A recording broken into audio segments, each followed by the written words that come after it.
যারা নিয়মিত পেশাব করার পর 40 কদম হাঁটে এবং কাশি দেয় তার বিধান কি?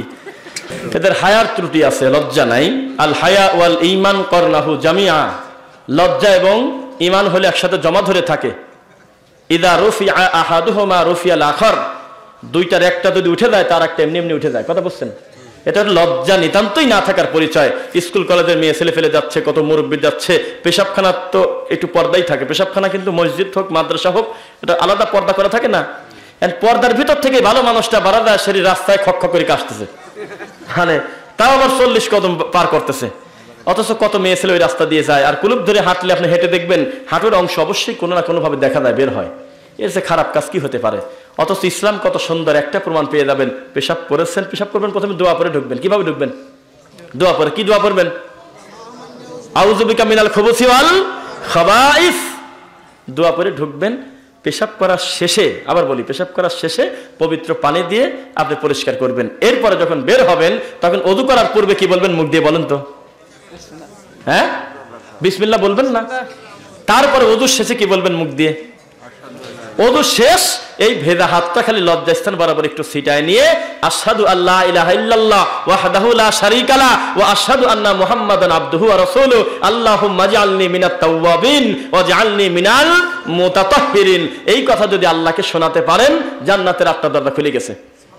হুজুর ওদিক কাশতেইছে, কইল ওদিক কুলুপ ধরে খক খক করে কাশতেইছে, এদিকে আপনার দোয়া পড়া শেষ, জান্নাতের 8টা দরজা খুলে গেছে, কোনো একটা কুলুপ লাগে নাই। তবে নিতান্তই যদি পানির অবস্থা না থাকে তাহলে বলার কি দরকার? এমনি তো বোঝা যায় টিস্যু হোক মাটি হোক একটা কিছু নিতে হবে নাকি?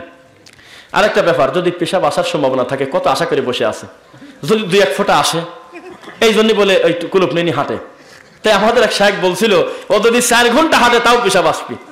মানে এইটা হলো একটা গতি, শয়তানের ধোঁকা। আর মানুষের অসুবিধা জরুরত থাকতে পারে, কিন্তু যেহেতু আলাদা বিধান নাই, আপনি নতুন করে বিধান কেন করতে যাবেন? ওযু করার শেষে প্রত্যেক সালাতের জন্য নতুন ওযু করে আপনি লজ্জাস্থান বরাবর পানি ছিটাবেন ইনশাআল্লাহ। আল্লাহ এই নোংরামি থেকে আমাদেরকে তুমি হেফাজত করো আল্লাহ। নবীজির নবুয়ত পাওয়ার পর, এরকমই মনে হয়, হ্যাঁ, নবীজির নবুয়ত পাওয়ার পর তার আব্বা মাকে নাকি আল্লাহ কবর থেকে উঠিয়ে কালেমা পড়ায় আবার কবরে ঢোকায় দিয়েছে। নাউজুবিল্লাহ। এই কথাগুলি আপনারা যে কেন সমাজে প্রচলন রয়েছে, আল্লাহ হেফাজত করুক। এগুলিও কিন্তু ছোটখাটো মুফতির মুখ দিয়ে বাড়ায় না, একেবারে ফার্স্ট ক্লাস, একবার মানে মোটা হুজুর আর হলো কি পাহাড়ি মৌলানার মুখ দিয়ে কিন্তু বের হয় কথাগুলি। কথা বুঝতেছেন নাকি? অনেক বড় বড় মুফতি ফতোয়া দিচ্ছে। আল্লাহ রাসূল সাল্লাল্লাহু আলাইহি ওয়াসাল্লামের মা বাবা মারা যাওয়ার পরে আল্লাহ করছে, কবর থেকে তাদেরকে টাইনে তুলে কালেমা পড়ায় রাসূলের হাতে আবার নতুন করে কবরে ঢোকা দিয়েছে। নাউজুবিল্লাহ। অথচ আমরা জানি একবারই যাব, ফিরে আসার আর সুযোগ নাই। ওটা ভিন্ন জায়গা, ওটা আখিরাতের জগৎ। ওই জগতের গায়েব, ওই জগতের সাথে দুনিয়ার জগতের কোনো সম্পর্ক নাই। মারা গেছে তো শেষ, এখন তাকে আবার নতুন করে তুলতে হবে। শোনেন, আবু তালেবের তুলতে পারলো না, কথা তো বলেন না, দেখি বাধ্য হবে কেন? মুহাম্মদ সাল্লাল্লাহু আলাইহি ওয়াসাল্লাম এবং মুহাম্মদ সাল্লাল্লাহু আলাইহি ওয়াসাল্লামের আব্বা এবং মা যেই অপরাধে অপরাধী, সেম অপরাধে তো আবু তালেব। বাহ্যিক কোনো অপরাধ তো একটা নাই, তাহলে দুইজনের টাইনে তুললো কেন? আর লোক ছিল না? কথাই তো বলতেছে মিথ্যা কথা। আল্লাহ এদের প্রতারণা থেকে আমাদেরকে তুমি হেফাজত করো, আল্লাহুম্মা আমিন। বাড়াবাড়ি করতে হবে না। সাওবান রাদিয়াল্লাহু তাআলা আনহু হাদিস একটু আগে বললাম, কোনোদিন আপনারা বাড়াবাড়ি করবেন না ইনশাআল্লাহ। ওমর রাদিয়াল্লাহু তাআলা আনহু হাদিস। আল্লাহ এই সমস্ত বাড়াবাড়ি থেকে তুমি আমাদেরকে হেফাজত করো। যা আছে কোরআন এবং সহিহ হাদিসে তাতেই আমরা মানতে চাই ইনশাআল্লাহ।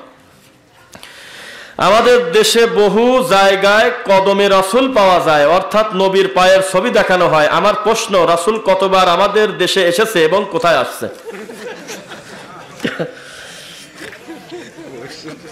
এই গুনাও কঠিন, এসব বাজে কথা কিভাবে দেখেন? একটা কথা, আপনাদের কি মনে হয় যে, যদি আমরা জানি না গায়েবের ব্যাপার, আল্লাহ রাসূল সাল্লাল্লাহু আলাইহি ওয়াসাল্লাম এত জায়গা রাখি নারায়ণগঞ্জে, ওই মাজারে গেছে, ওই জায়গা এখন পাওয়া রাখছে, সেই পাওয়ার একটা ফটোকপি ছবি আছে। পরবর্তীতে সেই ছবি দেখি হুজুর খালি কাঁদতেছে আর ওয়াজ করতেছে। ও বাবারা, যদি নবী পেয়ে মেশকু ভিতরে আনতে চাও, নারায়ণগঞ্জে গিয়ে আমার কদমে রাসূলের কদম মোবারকে চুমা দিয়ে আসো। বিশ্বাস কেন? ওয়াজ আছে তো, দেখাতে পারবো আপনাকে আমি। চট্টগ্রামেও আছে, বহু জায়গায় কদমে রাসূল আছে। যাবা, এক খাজা কয় জায়গাতে মরছে তার হিসাব নেই, সব মেলা জায়গা মাজার। আসলে মরছে কোন জায়গা? আমি বলছিলাম একটা কথা করা হয়ে যায়। আপনারা আমার জন্য দোয়া করবেন এবং দিনের জন্য একটু ভালোবাসবেন এবং সহযোগিতাও করবেন ইনশাল্লাহ, নাকি? কারণ বেদাতি পালিত মারিয়ে দিবি মনে হয়, কয় কি মুখ দিয়ে সব। বাবার বিরুদ্ধে কথা, রাসূলের বিরুদ্ধে বললে কোনো কথা নাই তাদের। সুন্নাতের বিরুদ্ধে বলা মানে তো রাসূলের বিরুদ্ধে বলা, এগুলির ব্যাপারে কোনো সমস্যা নাই। বাবার বিরুদ্ধে কেন বলল? তো আমি বলেছি এই দেশে যত মাজার আছে, এই মাজারের 95% উপরে মাজারের খাদেম যে রক্ষণাবেক্ষণ করে, ও নিজেই জানে না আমি যা পাহারা দিচ্ছে এই নিচে মূলত সত্যিও আছে নাকি। শাহজালালের মাজারে গেছি, গোলাপ জল সিটিতে এমন করছে, আমি বলছিলাম ওরা তো মরা মানুষ বলে না, বলে আমার কেবলাজান বেঁচে থাকতে আল্লাহর ওলিদের যেমন পাওয়ার থাকে, মরার পরে আরো বেড়ে যায় বলে। তাই বলছিলাম যে যদি উনি কোনোভাবে যদি এটা জীবিত থাকেও, যে পরিমাণ গোলাপ জল দেয় ঠান্ডা লাগে মরবি, মানে বিপদ। এইভাবে তার বুকে ঠান্ডা দিচ্ছে, পানি দিয়ে পানি ভাসায় ফেলছে, আর ওই কবরের ওই পানির টাইনিয়ে নিয়ে এসে কপালার মুখে মুছছে, প্রতিবন্ধী বাচ্চাদের গড়ায় দিচ্ছে, তারপরে মাছ নিয়ে মাথায় নিয়ে যা দিচ্ছে, বিভিন্ন কিছু আছে দেখছেন, যারা মুরব্বীরা জানেন তারা। নাউজুবিল্লাহ। আল্লাহ এই প্রতারকদের থেকে হেফাজত করো। আল্লাহ তোমার রাসূলের উপর অপবাদ দিচ্ছে, আল্লাহ তোমার রাসূলের উপরে মিথ্যা কথা বলতেছে, তার পায়ের ছাপ বলে এইরকম ফটোকপি করে মূর্তি করে রাখবে। নাউজুবিল্লাহ। এই জাহেলদের থেকে সরল মনা মুসলিমের ইমানটা হেফাজত করো আল্লাহ, তাদেরকে তুমি হেদায়েত দাও। আমিন বললেন না? আচ্ছা, এক এক কথা উত্তর দিয়ে দেবার সময় নেব না। স্বামী মরার 3 দিন পরে যে খাবার খয়রাত করা হয়, সেই খয়রাতের খাবার মৃত ব্যক্তির স্ত্রী খেতে পারবে কি? তোর খয়রাতই তো চলে না, খাওয়া না খাওয়া। কত বুঝছেন? টাঙ্গাইলের সখীপুর নাম শুনছেন নাকি একটা জায়গা? সেখানে একটা মাহফিলে গেছে, আমাকে প্রশ্ন দিয়েছে যে আচ্ছা আচ্ছা দেশে মহিলা, ঠিক আছে, আচ্ছা হ্যাঁ ঠিক আছে, আলহামদুলিল্লাহ, আল্লাহ তুমি তাকে কবুল করো। তো সেখানে প্রশ্ন করছে যে মিলাদ দাঁড়া পড়লে বেশি নাকি হবে না বসে পড়লে বেশি নাকি হবে? বুঝছেন নাকি? আমরা কি দাঁড়ায় মিলাদ পড়বো না বসে মিলাদ পড়বো? তা আমি বললাম যে কামটাই বেদাত, তুমি বসো কি শোয়াই কি, তুমি গোবাসি গেলি আমার কি? এ কামই তো বেদাতে, প্রশ্নই তো হয় নাই। কথা বোঝেন না, এ প্রশ্নই তো হয় না। একটা লোককে বললেন যে আপনার মানুষটা ফতুয়া, এটা মিলল? এটা কথা বললেন নাকি? জিনিসটাই বেদাত, সেখানে হালাল হারাম হওয়ার সুযোগ নাই। এই কর্ম থেকে হেফাজত করুক আল্লাহ। 4 মাস 10 দিন এই স্ত্রী শোক পালন করবে, আল্লাহ ইসলাম তাকে সুযোগ দিয়েছে। কথা বলছেন? 4 মাস 10 দিন তিনি ইসলামের রাসূল সাল্লাল্লাহু আলাইহি ওয়াসাল্লাম বলেছেন, আল্লাহ বলেছেন তিনি শোক পালন করবে। বাকি সদস্যগুলো 3 দিন। কয়দিন? 3 দিন। প্রতিবেশী তার বাড়িতে খাওয়া বেহায়ের মতো যায়, খয়রাত খাওয়া তো দূরের কথা। এই ব্যাপারে কথা বললে বহু কথা, একবারে ঘৃণা ধরে দেওয়ার কথা যদি ইমান থাকে, কিন্তু আমরা বলতে চাচ্ছি না এখন আর। তবে আল্লাহ এই সমস্ত গোমরা মানুষদেরকে হেফাজত করুক। মরা মানুষের জন্য আপনারা সাদাকা জারিয়া করবেন ইনশাআল্লাহ, উত্তম সাদাকা করবেন। আচ্ছা জি জি বলতেছি, আচ্ছা আচ্ছা এক কথা শেষ করে দিচ্ছি। যে সমস্ত মিডিয়ার ভাইয়েরা আপনাদের ভালো কথাগুলো ভিডিও আকারে প্রচার করে লক্ষ কোটি মানুষের কাছে পৌঁছে দিচ্ছে মুহূর্তের ভিতরে, তাদের বিষয়ে কিছু বলেন। তাদের বিষয়ে শুধু বলবো আল্লাহ তুমি তাদেরকে তোমার দিনের জন্য আরো বেশি কবুল করো আল্লাহ। আল্লাহ তুমি তাদেরকে জান্নাত পর্যন্ত তুমি লম্বা করে দাও আল্লাহ। আল্লাহ সুবহানাহু ওয়া তাআলা তাদের এই নেক কর্মটা তোমার দিনের জন্য কবুল করো আল্লাহ। এ বলে শেষ করতে পারবো না, সামনে কয়জন লোক আছেন, অথচ আমাদের ভাইরা যখন মিডিয়াতে এটা প্রচার করবে সারা বিশ্বের বাঙালি দেখবে না, সব জায়গা প্রচার হবে। আল্লাহ তুমি তাদেরকে কবুল করো তোমার দিনের জন্য। এতটুকুনি বললাম। মাদ্রাসার কোরআনে হাফেজ ছাত্রদের দিয়ে গাড়ি থামিয়ে রাস্তা আটকিয়ে রুমাল নিয়ে হাট বাজারে মোড়ে মোড়ে দাঁড়িয়ে চাঁদা তোলা জায়েজ আছে কি? অনেক কথা, অনেক প্রশ্ন। থাক, আপাতত এগুলো আমরা রেখে দেই। পরবর্তীতে আপনারা আমার মনে হয় আমার অন্য কোনো একটি লাইভে দেখেন নাকি মনে করেন? থাক, আমরা যেহেতু একটা দিনই প্রতিষ্ঠানের মাহফিল, আমরা আপনাদের উদ্দেশ্যে আমার একটা কথা। আমাকে এই মাহফিল কমিটি আলহামদুলিল্লাহ একজনও আমাকে 1 সেকেন্ডের জন্য এত আগে আমাকে দাওয়াত দিয়েছে, কোনোদিন বলে নাই 3টা টাকা তুলতে হবে।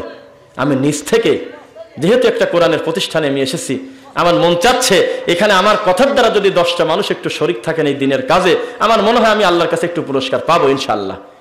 এত সময় যেহেতু ধৈর্যের সাথে বসে আছেন, এখন যদি উঠে চলে যান এদেরটা হাসাচ্ছে, তাহলে আমার মনে হয় একটু লজ্জার কথা। এত সময় আপনারা ধৈর্য ধরে ছিলেন, শুধুমাত্র আমরা দোয়াটা পড়বো, সুবহানাকা আল্লাহুম্মা দোয়াটা পড়বো। খাবার রয়েছে আপনাদের জন্য, খাবারটা নিয়ে ইনশাআল্লাহ যাবেন। ইনশাআল্লাহ কেউ যাবেন না? ইনশাআল্লাহ। আচ্ছা, এখন আমি অল্প কথায় বলবো, যেহেতু আপনি জানেন ওই এটা কালেকশনের হুজুর আলাদা থাকে, বা সবাই আসলে এইভাবে বিনয়ের সাথে চাইতে পারে না বাই করে। এখন আমি ওইভাবে মিলায় বলতেও পারি না। তবে আমি এক কথায় বলবো, আপনার মনে যদি হয়ে থাকে যে আমি শেষে আমি শায়েখের হাতে বা হুজুরের হাতে, এই ভাইয়ের হাতে আমি এই কোরআনের মাদ্রাসায় আমি কিছু টাকা দেব, আমার মনে হয় আপনার নিজ থেকে একটু বলেন যে আমি 2000 টাকা আমি এই দিনের জন্য বাজেট করলাম। এটা আল্লাহরই ঘর, গ্রামে কথা প্রচলন আছে মাদ্রাসা নবীর ঘর, মসজিদ আল্লাহর ঘর। না, নবীর ঘর বলে কোনো কিছু নাই। নবীর হলে এলেম রেখে গেছে, আলেম ওলামা সত্যগুলো প্রচার করবে। মূলত ঘর আল্লাহরই, কথা বুঝছেন? মাদ্রাসা কার ঘর? আল্লাহরই ঘর। তা আপনারা একটু আল্লাহর এই ঘরের জন্য একটু বলেন যে আমি 2000 টাকা দেবো। একটু কষ্ট করে বলেন বাবা, বলেন যে আমি 2000 টাকা এই মুহূর্তে আমি তাৎক্ষণিক বাজেট করলাম, কাছে নাই, লিখে রাখেন, আমি পরবর্তীতে দিয়ে দেবো। একটু বলেন ভাই, ডান থেকে বাম থেকে বলেন। খাতা হাতে করা হয়ে গেছে, আমার চাওয়া হয়ে গেছে। আমার এই কারখানা আছে, আচ্ছা, 2টা কারখানার 4000 টাকা দেব। আলহামদুলিল্লাহ। কি নাম জানো আপনার? যদিও ওনারা তো জানে, আমি তো জানি না। আমাদের সভাপতি সাহেবের নাম তো উল্লেখ করাই আছে এখানে, আলহামদুলিল্লাহ। আর আপনারা আমার মোবাইল বারবার নড়াচড়া করে আমার কাটিয়ে দিচ্ছেন, তো বিপদ। জি, আজকের সভাপতি সাহেব জনাব আলহাজ মোহাম্মদ ইদ্রিস আলী ফারুকি সাহেব, সভাপতি অত্র মাদ্রাসা, আলহামদুলিল্লাহ। তিনি 4000 টাকা দিচ্ছে তাৎক্ষণিক তার এই 2টা প্রতিষ্ঠান থেকে। হ্যাঁ, প্রতিষ্ঠান থেকে, আলহামদুলিল্লাহ। আর আমি দিলাম হলো 50,000 টাকা। এখানে মসজিদ হবে। আচ্ছা আচ্ছা, এই মসজিদে 4000 টাকা হলে